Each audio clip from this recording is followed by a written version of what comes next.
Yatıram pəncərəmdən ay baxır, ulduzlar qoy görməsinlər közümü.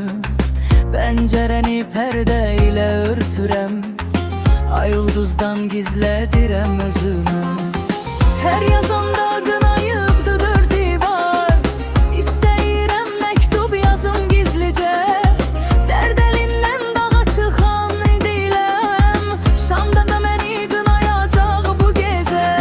Sevdiyimə son məktubu yazıram, misralarım qol götürüb oynamır.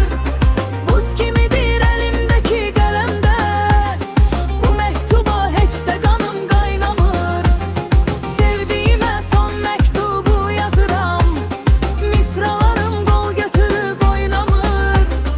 Buz kimidir əlimdəki qələmdə, bu məktuba heç də qanım qaynamır.